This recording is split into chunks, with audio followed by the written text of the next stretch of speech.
Welcome everyone to our part 2 discussion of complex numbers. Again, section 1.5. And the second part will follow with the computations of complex numbers. So as we begin the process, let's again reflect complex numbers. So again, that's for any two real numbers, A and B. And how it's presented is the sum of a plus bi. This is called a complex number, and the collection of the complex numbers, which equal a plus bi, and a and b are both real, is called the set of complex numbers. Is another example of the field. So normally the number is called the real part of a plus bi, and that is how we would present when we're doing the computations of complex numbers. And there, the B is considered part of the imaginary part of the number with the BI, and the I is the imaginary part given a complex number of 0. So I know that the real number is a subset of the complex numbers. Every real number is a complex number with 0 as the imaginary part. The set of complex numbers is the largest set of numbers that will appear in this course. So let's not be misled that the names into thinking that complex numbers with their possible imaginary parts are unimportant but are meaningless. But however, we're going to look at complex numbers, even pure imaginary numbers, as they arise naturally and have important implications. For instance, the fields of electrical engineering and fluid dynamics both rely on complex number arithmetic in that field of work. So let's talk about the basic operations of complex numbers. Again, this is a set of complex numbers, and mainly what we're going to be looking at, the sum, differences, and products of complex numbers are easily simplified by remembering the definition of I and by thinking of the complex of A plus BI as a binomial. So step one in simplifying is that we're going to add, subtract, and multiply the complex numbers as required by treating every complex number as a plus bi as a polynomial expression. So we're going to practice that. And I is not actually a variable. Treating a plus bi as a binomial and I is just a handy device. And then complete the simplification for every I square will be equal to a -1. So let's look at the models. Take a moment. Let's jot these models down, and we're going to walk through A model, B model, C model, and D model and practice those.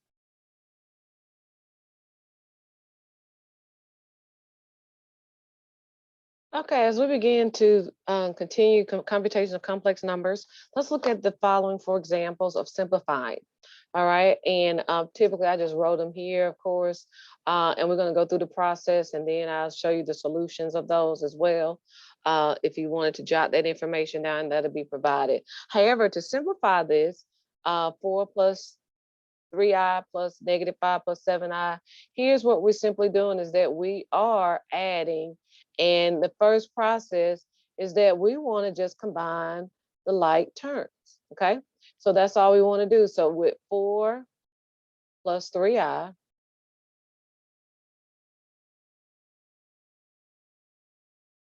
we then want to look at plus -5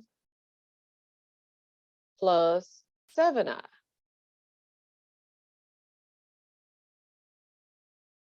And so from that result, what we realize is 4 plus 4 and -5 will come out as a -1, plus 3 plus 7i, 3i plus 7i become 10i.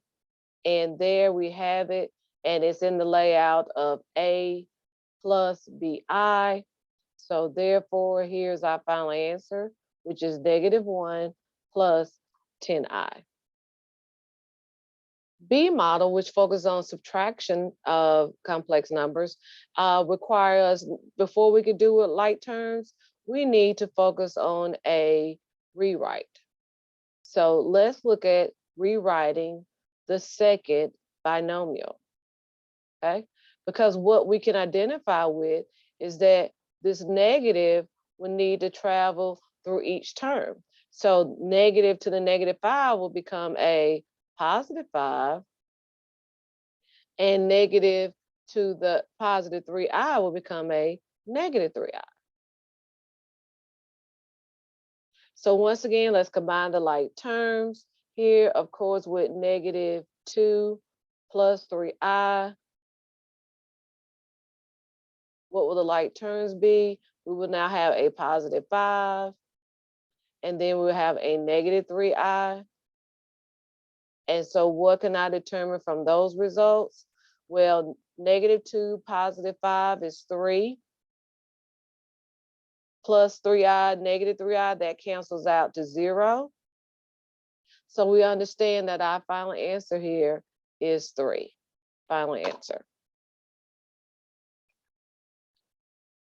C model here with 3 plus, that should be a 2i. So make sure we understand that should be 3 plus 2i times -2 plus 3i. So what will happen here is let's combine by dealing with the distributive property. So we will distribute just like multiplying binomials.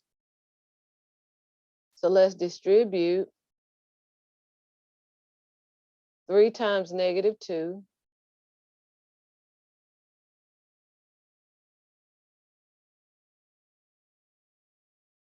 3 times 3i,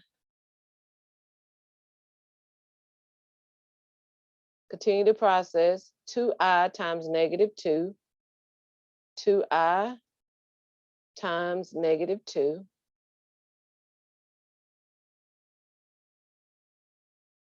2i times 3i.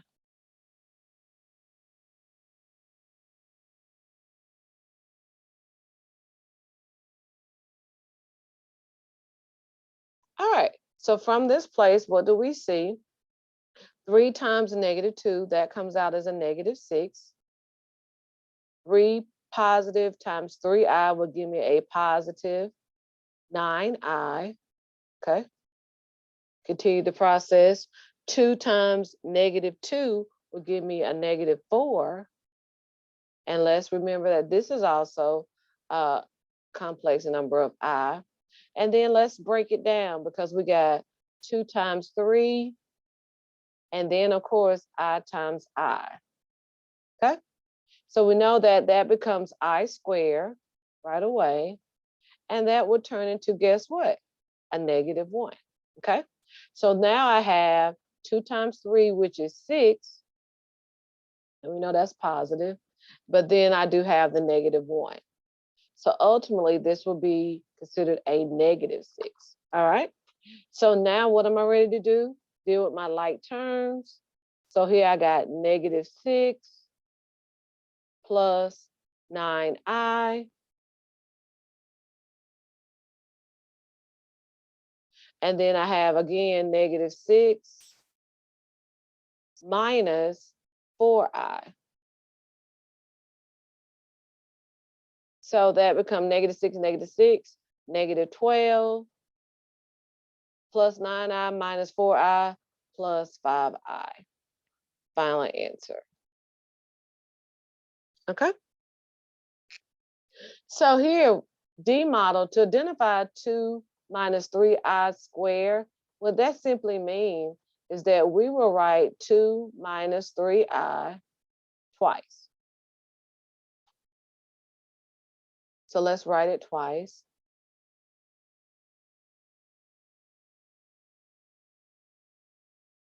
All right, and now we're ready to distribute once again. So beginning the process, I will begin with 2 times 2, continue with 2 times -3i,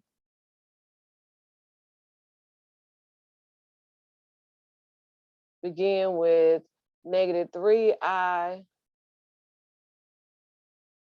times 2,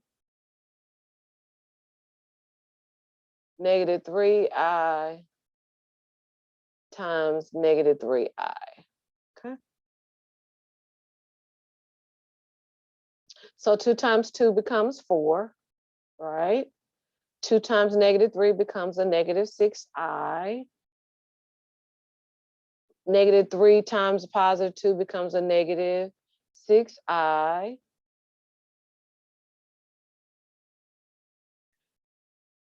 We then show sidebar. Let's do a sidebar to show -3 times -3.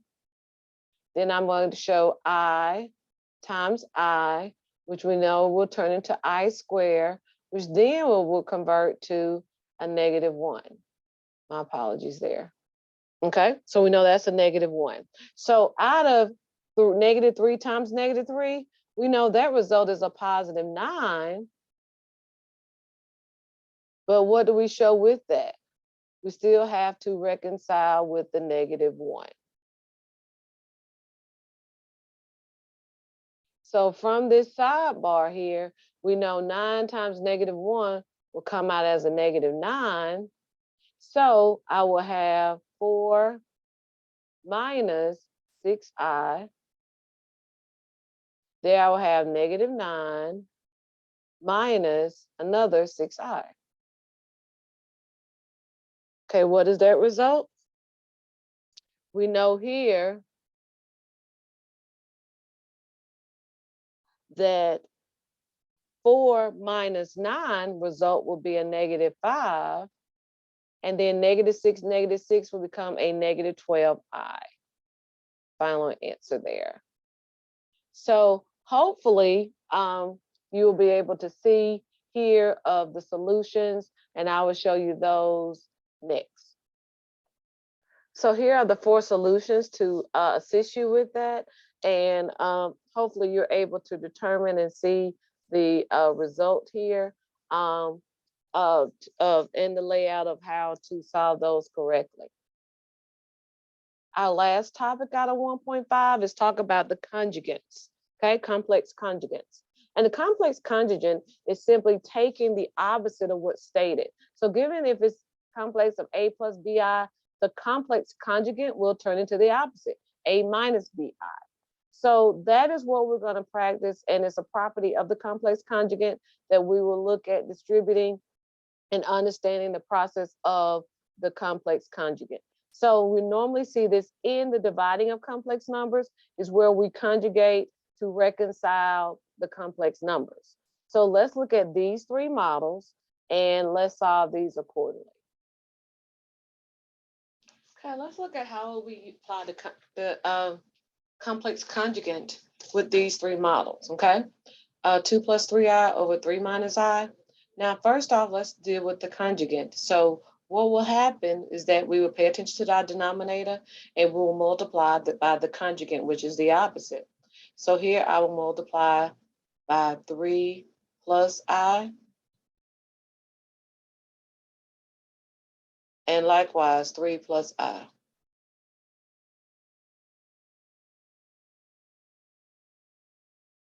So here we will then again begin our multiplication. So we could do the sidebar here and show 2 times 3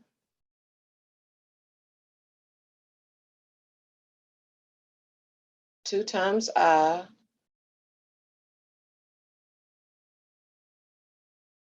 3i times 2 3i times 3 and 3i times I.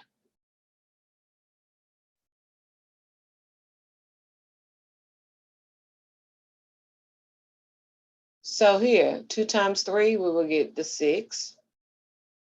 2 times I will give us 2i. 3 times 3i will give us 9i. And then here, I times I, we know that becomes I squared. I squared will then convert to what? -1. So then we have 3 times -1, which will come out as a -3. So our numerator would become 6 minus 3, which will be 3. And then here, 2i plus 9i will give us 11i. Okay. So that is our numerator. So here, to write that in standard form, let's go back and let's show that, okay? So let's just deal with our numerator and know it will become again 3.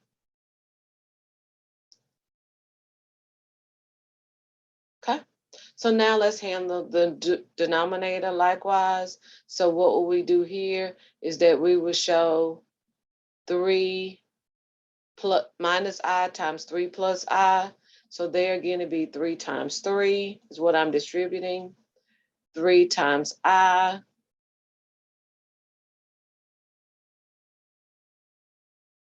negative I times 3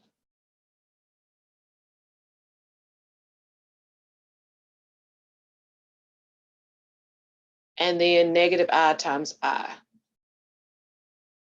Now, the cool thing about the conjugate is that every time you will always come out with the middle terms canceling out because it's the conjugate. What I mean by that, because 3 times I becomes a positive 3I, right? And so then 3 times negative I becomes a negative 3I. So each and every time your middle terms will cancel out. So there, 3 times 3 will becomes 9. And once again, here, negative I times I. Well, we know that the negative I, we're just going to put this to the side, pull out the negative, or you could say the negative 1. Let's pull that out. There's the negative. So then I'm just going to work with I times I, because we know I times I will break down as I squared, which will then convert to what? A negative 1. So what I show here is 2 negatives. So either the 2 negatives, negative 1 times negative 1, that result becomes a positive 1. Okay, so once again, the middle terms are now eliminated. So I now have 9 plus 1, which becomes 10. So I have 3 over 10. This is the standard form, plus 11I over 10, which because we can combine that to show 3 plus 11I over 10. That's the final answer.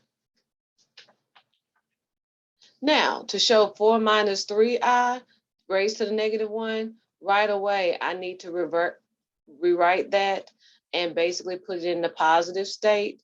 So I'm going to simply put the binomial in the denominator. So that now brings that to the positive state. And that then sets me up to do what? Identify my conjugate. So that'll be 4 plus 3I. 4 plus 3I. So take a pause and let's see if you can get the bottom conjugate solution. Take a pause, multiply this, and let's see what you get. So pause this now, and let's see if you can practice to get the correct denominator.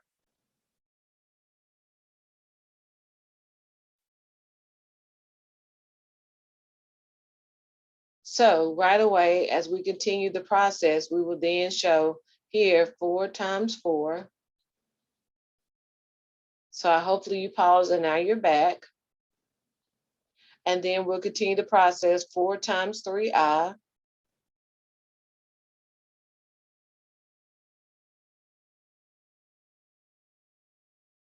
Negative 3I times 4.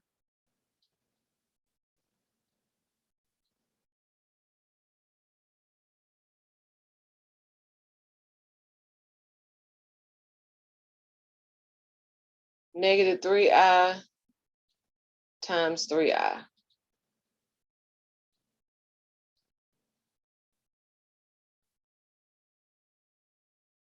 And we know that 4 plus 3I is simply going to travel over.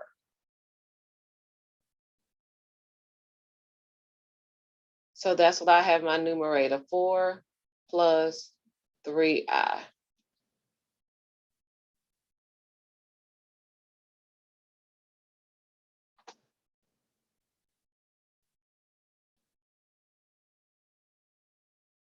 So here, 4 times 4 becomes 16. Once again, 4 times 3 becomes a positive 12I. Negative 3I times 4 becomes a negative 12I. And then once again, let's apply the sidebar. We have the I times I, which will give us the I square, which will then give us the -1. So I know I have -1. Then -3 times -3 will give me a -9. But then I still show that -1. So guess what that will become to? A +9. Okay. So right away, we know the positive 12i, -12i cancels out. I'm left with 16 plus 9. So that result becomes 25. So I have 4/25 plus 3i/25. So that is standard form. So that'll be 4 plus 3i/25.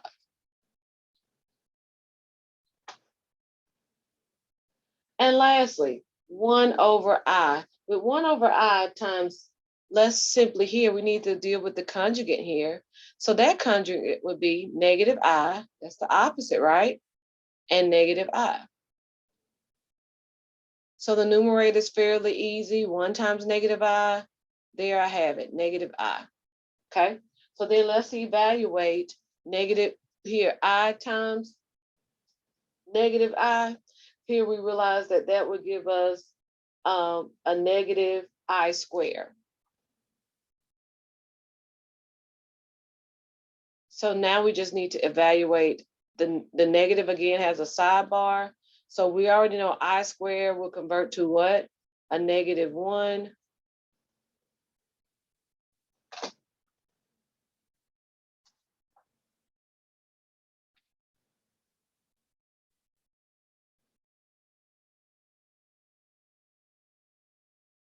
So once I identify that, we know here that the two negatives become a what? A positive, -I over a +1. So there, our final answer there is simply a -I. So here, I hope this was helpful to understand the process of complex conjugate. Again, pause this, we work the problems, see if you're able to understand the process here. And hopefully this was enlightening to understand. Thank you, and let's continue the process.